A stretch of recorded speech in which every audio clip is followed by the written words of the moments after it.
Hi, I am Ava Rose Carter, and yes, this is live.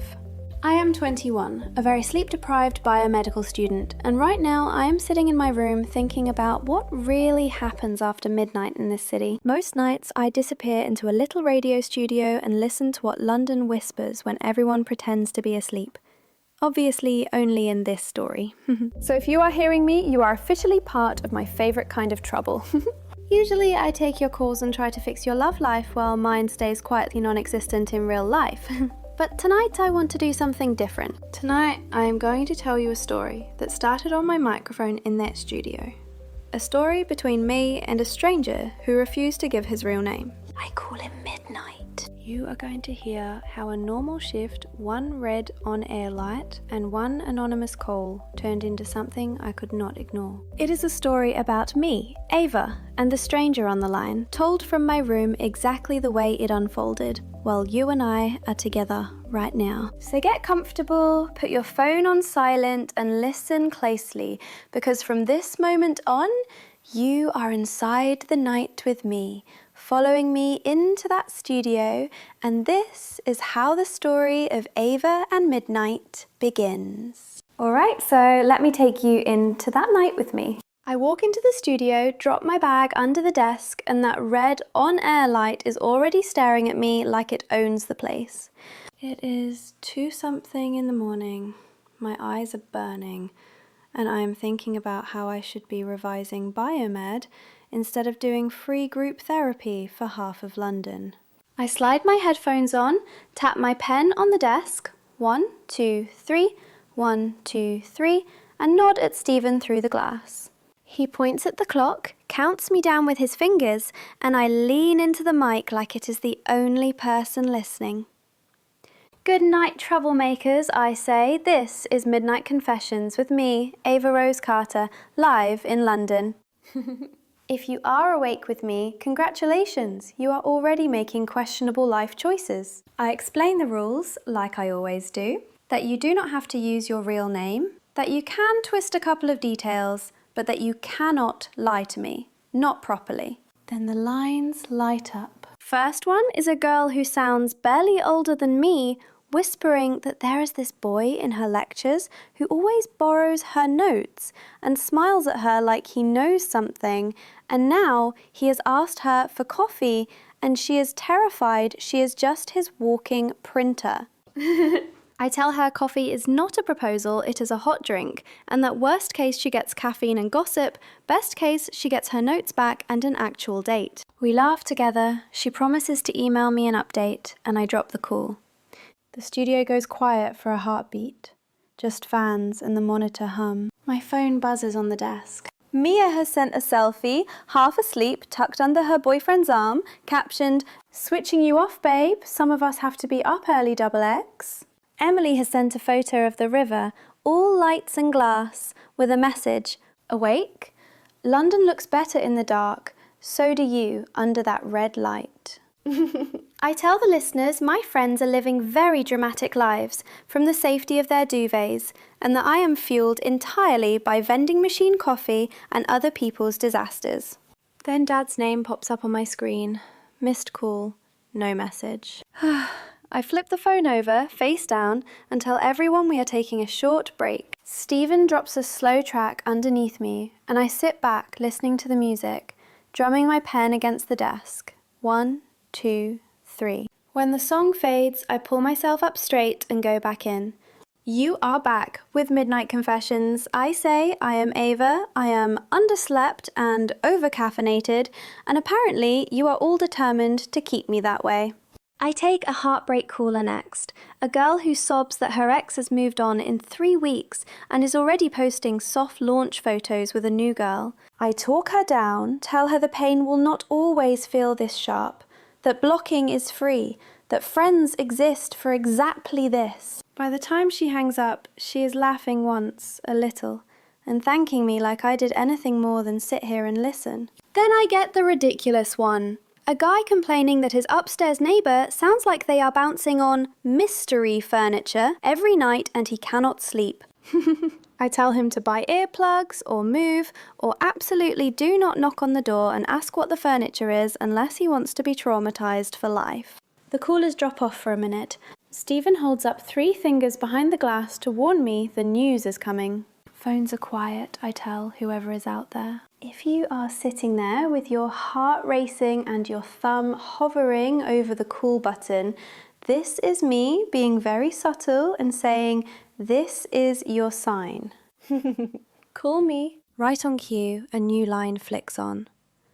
Unknown. No name, no number, just a little light.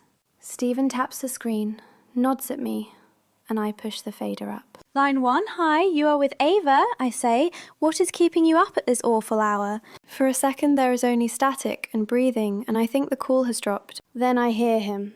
His voice comes through my headphones, smooth and steady, not slurred, not shaky, just very awake. He says his name does not matter, that I can call him whatever I like. I tell him that is a dangerous offer, that he could end up with something like Cornflakes Guy if he is not careful.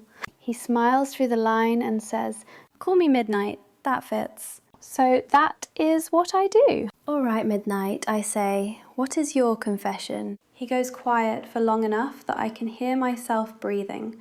He tells me he does not sleep much. That is not the confession, just the background track to his life. He says he works odd hours and his mind refuses to switch off when the world goes quiet. So he listens to other people talk instead, because it makes the noise in his head feel less lonely. He says he has listened to my show for a while, long enough to know I tap my pen on the desk when I am thinking, and that I always say goodnight to my nan on Sundays, even if it is just one quick line before the news. I look down at my hand, pen between my fingers, and realise I am doing it again. Tap, tap, tap. I tell him that makes him an observant insomniac, and that the world is full of them. Inside I feel this little jolt, because there is a difference between someone hearing you and someone noticing you.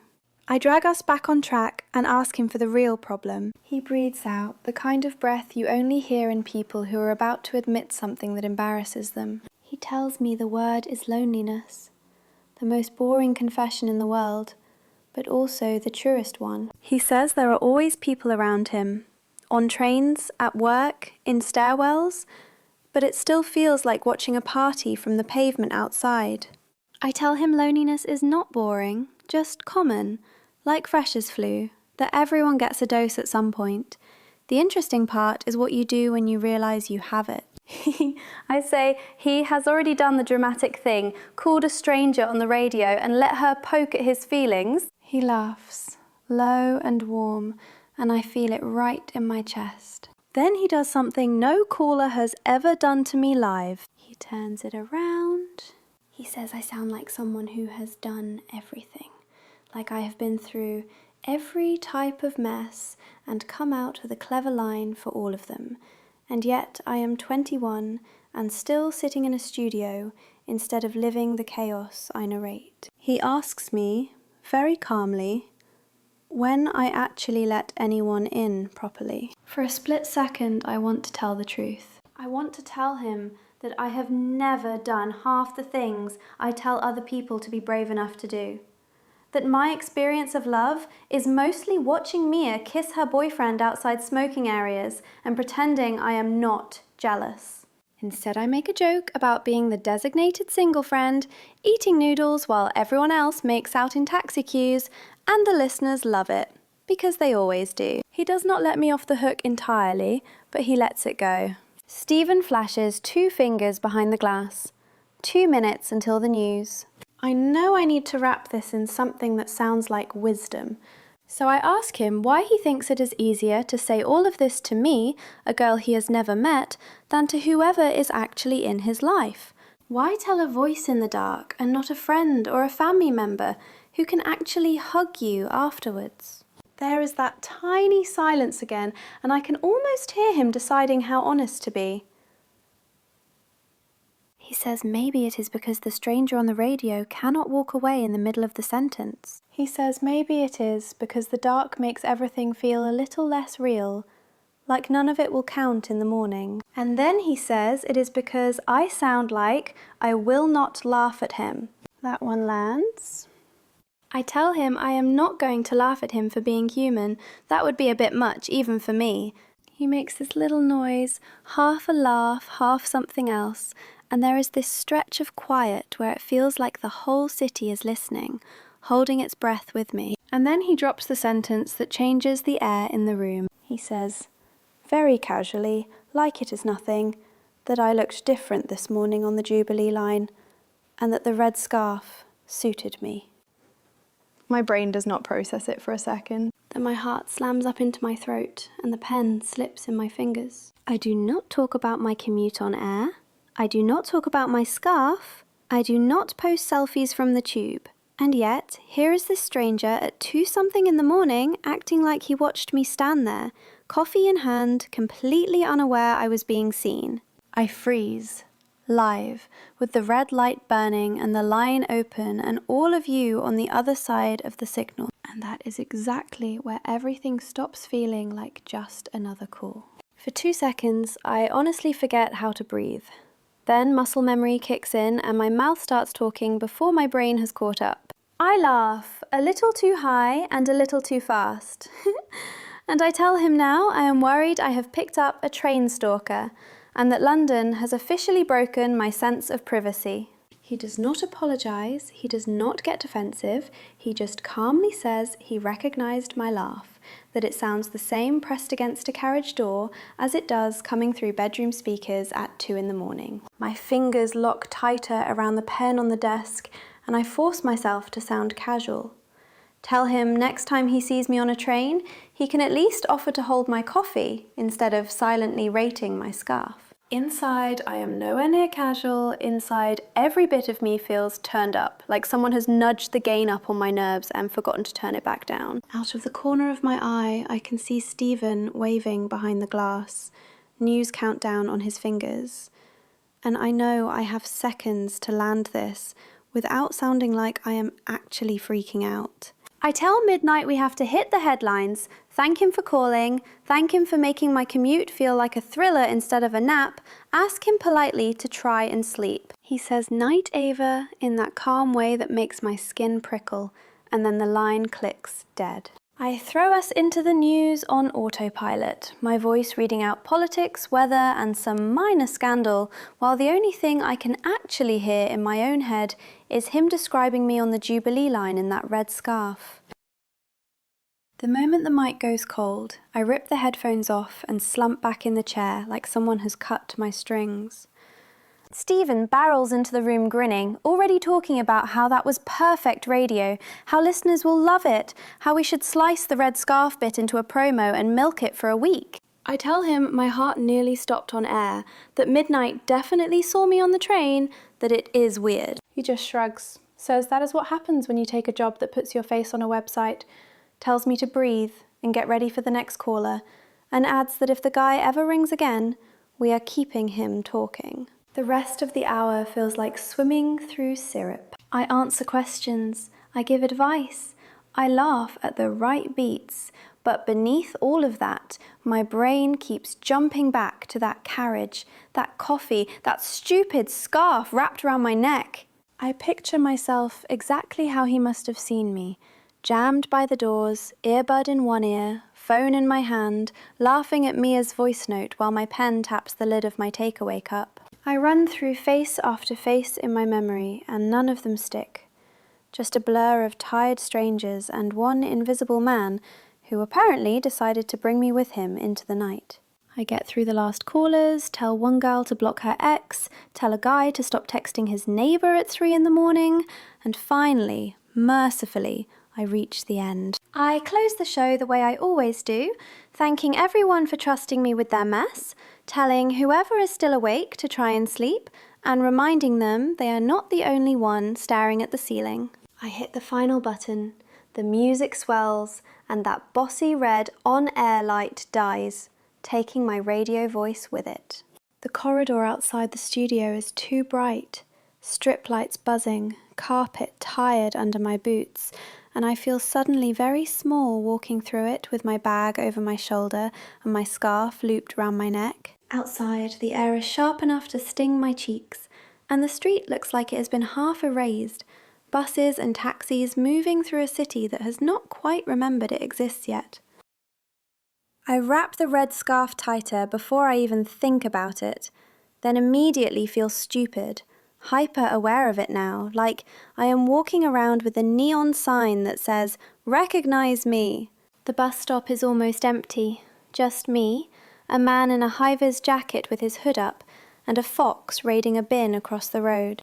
I stand there with my hands shoved deep in my pockets, trying to convince myself that my pulse is not actually louder than the traffic. When the bus finally growls up, I climb up to the top deck, front seat, automatic, forehead to the cold glass, city lights streaking past like someone is dragging a brush of colour down the window. My phone buzzes in my hand, and I flick it on more out of habit than curiosity. Mia has sent another message about her boyfriend snoring like an engine, plus a blurry picture of his face half buried in her pillow. I send back that murder is illegal, but she can nudge him once for me, and that I will buy her coffee if she actually makes it to brunch. Emily's message just says, "Heard a bit of the show in a taxi. You are getting too smooth. It is unsettling." And I roll my eyes and tell her she sounds like a disappointed aunt. Nan's text is sitting there like a small, warm light, telling me, "Good night, my clever girl. Call me tomorrow. Love you." And that one makes my throat tighten in the best way. Dad's name is further down, 2 missed calls, no message. And I lock the screen before I have to look at the number properly. By the time the bus wheezes up to my stop, the sky has shifted to that thick, dark blue that means morning is standing just off stage. My flat is quiet when I slip in. Kitchen full of mugs, living room full of abandoned textbooks, and one hoodie that definitely does not belong to anyone I officially live with. I kick off my shoes in the hall, shrug my coat off onto my desk chair, and collapse back onto my bed, still in my jeans, red scarf trailing across the duvet like it is refusing to let go of tonight. Most nights after a show, my body just gives up and I crash in seconds. Tonight, my brain is doing laps. I stare at the ceiling, then roll over, grab my phone, and open the station app because apparently I am a masochist. The last hour is already there in a neat little block with a play button, and before I can talk myself out of it, I tap it. My own voice spills into the room, softer through the phone speaker. The girl with the notes, the neighbour with the mystery furniture, the jokes I have said so often they practically recite themselves now. Then his voice cuts in, and even knowing what he is about to say does not stop the little twist in my stomach when he says, "Call me Midnight." That fits. I listen properly this time, not for timing or content, but for everything around the words, the breaths, the tiny pauses where he is thinking, the way he says my name like he is already used to it. I hear myself hesitate when he tells me I sound lonelier than I admit. Hear the tiny crack in my own voice I did not catch while I was juggling the next question and the clock. And when he reaches that line about the Jubilee line and the red scarf, even though I know it is coming, my chest still goes tight and my fingers clench a little harder around the phone. I pause the replay after that sentence and the silence in my room feels thick, like the air is waiting for me to do something. I can see the whole morning in my head now. The carriage, the grey faces, the advertisement peeling off the wall, my own reflection in the window, half hidden by the hood of my coat. Somewhere in that mess of people, he was standing close enough to hear me laugh at a stupid meme and clock the colour of my scarf. And instead of shrugging and forgetting me like everyone else does, he carried me all the way into the night and dropped me back into my own show like a secret. My face is burning and there is no one here to see it. It is ridiculous to feel anything about this, I know that. I can hear myself giving callers the same speech about not romanticising strangers, but knowing and feeling are apparently on different shifts tonight. I roll onto my back, phone on my chest, stare at the ceiling and talk to myself, because apparently that is what I do now. "Okay, Ava," I say under my breath, "you tell people not to let random men in hoodies live rent-free in their heads. Maybe do that once for yourself." I do not listen to myself for even a second. I open my notes app instead and type rules for midnight at the top because if I am going to spiral, I am at least going to make it look organised. Rule 1. If he calls again, no more surprise commentary on my commute. If he sees me in real life, he either says hello like a normal person or keeps it entirely to himself. I am not some rare bird he is observing. Rule 2. Every real question he throws at me, I get to throw one back. No more hiding behind blurred details and vague job descriptions. Rule 3, written in capital letters, I do not fall for a voice. I stare at it and add it again underneath because apparently I am that worried about it. Seeing the rules written down takes the edge off my heartbeat just enough that my eyelids start to feel heavy. I plug my phone in, let the screen go dark, and curl onto my side under the duvet, scarf still looped lazily around my neck because taking it off suddenly feels like admitting something. I am almost asleep when the phone buzzes against the bedside table. For a second I think I have dreamed it, then it buzzes again, and my stomach does that weird little flip it has started doing tonight. I squint at the screen, expecting Mia or Emily or Dad. But there are no new messages, no calls, just a small notification from the station system that I almost never pay attention to. New internal voice message received, it says, with the station logo sitting there all innocent. I frown at it, thumb hovering, because that inbox is usually full of boring things like schedule changes and passive-aggressive notes from management, not midnight surprises. I tap it anyway. The internal mailbox opens and there it is, one new audio file, sender listed as external line, no caller ID, length 34 seconds. 34 seconds is long enough to say something and not long enough to explain it, and that thought lodges itself right behind my ribs. I just lie there for a moment, with the phone resting on my chest, both hands over it like I am bracing for an impact I cannot see. I could leave it, I could roll over, sleep, pretend this never appeared and tell Stephen to delete it in the morning without ever hearing it. Obviously, I am not going to do that because curiosity has always had me on a choke chain. I slide my thumb over the play icon. There is a tiny click, a little hiss, and then his voice fills the dark. Closer and more intimate than it sounded even in my headphones. This is for you, not for the show, he says, and hearing him say, for you, sends a shiver straight down my spine. So if you are listening, Ava, I guess that means you are as curious as I thought. He lets out a small breath that sounds dangerously like he is smiling. There are things I did not say on air, he goes on, voice low and unhurried, like he has all the time in the world and knows I am not going anywhere. About why I actually called tonight, and about what I really recognized on that train. My fingers curl tighter around the edges of the phone, knuckles pressing into the plastic. My heart is doing that stupid hard thumping thing again, like my body has forgotten we are horizontal and safe. If you want to know, he says, you are going to have to break at least one of your own rules. There is a low, private laugh at the end of the sentence, like he knows exactly how much that will get under my skin. And then the message cuts off with another soft click. I stare at the dark screen for a long second, listening to nothing but the hum of the fridge in the kitchen and the blood in my ears. He has no idea I have just written a little manifesto called Rules for Midnight, and yet it feels like he is standing at the end of my bed, smirking, daring me to step over a line I drew for myself half an hour ago. I do not fall for a voice, I whisper into the dark, repeating Rule 3 out loud like saying it might somehow make it true.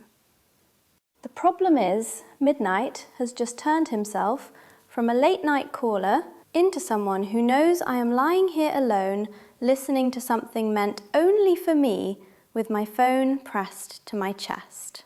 As my eyes finally start to close, every part of me is already leaning towards tomorrow, towards that studio and that red light and the phone lines, desperate and terrified to find out what he did not say on air. And somewhere, under all the sensible parts of my brain, there is a small, reckless voice that is already wondering which rule I am going to break first. I lie there in the dark, telling myself I am going to sleep now, and of course my hand is already reaching for the phone again. I open the station inbox, scroll back to his message and stare at that little play icon like it is some kind of detonator. I hit play again and listen to the first few seconds, him saying this is for you, not for the show, him saying if you are listening, you are as curious as he thought, and I actually roll my eyes at myself because he is right and I hate that he is right.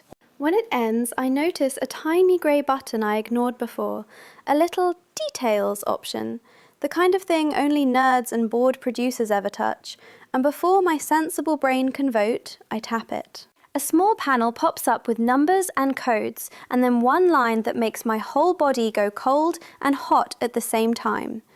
Source device. Studio 3, internal booth. For a second, I just blink at it because Studio 3 is not some mystery place in another city.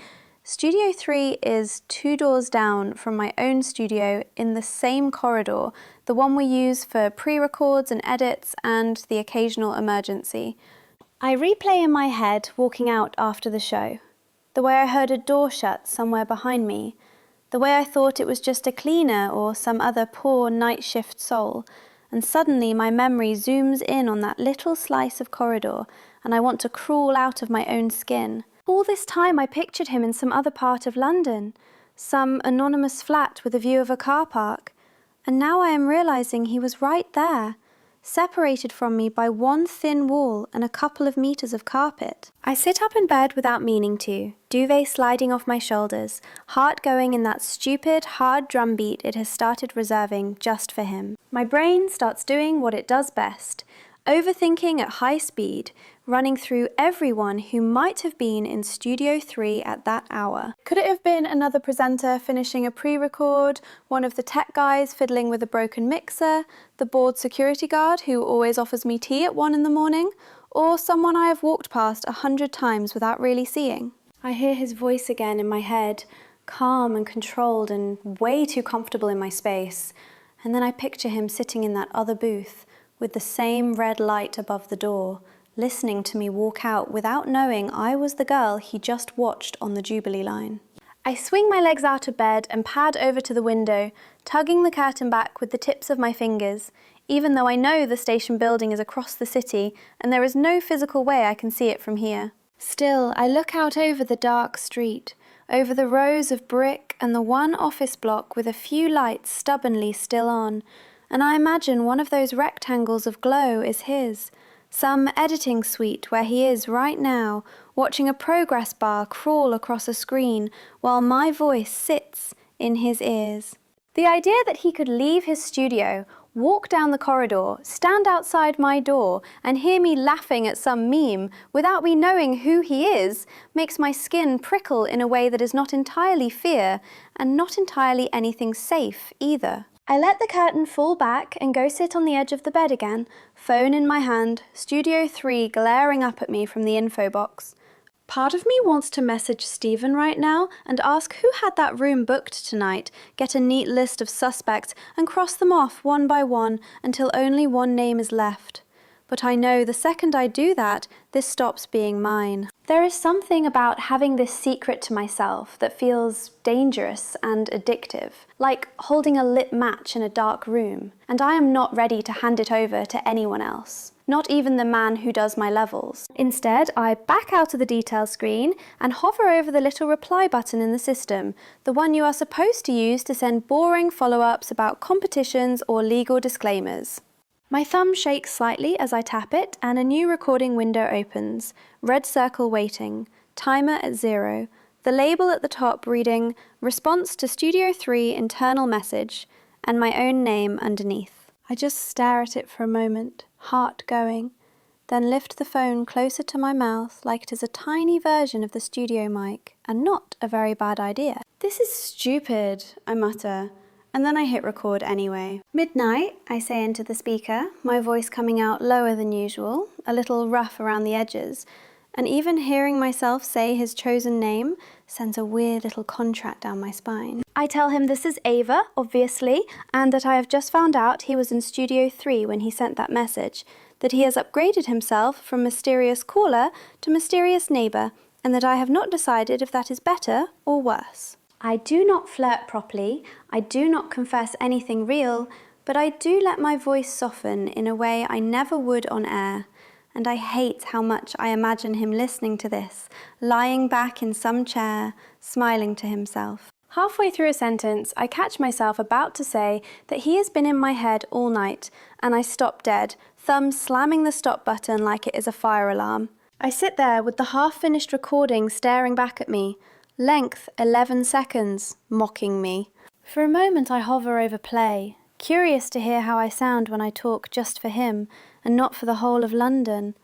Then I clamp down on that thought, because that is a very quick route to Rule 3 going up in flames. I hit delete instead, watch the little file vanish, and tell myself that for once in my life, I have actually managed to stop before making things worse.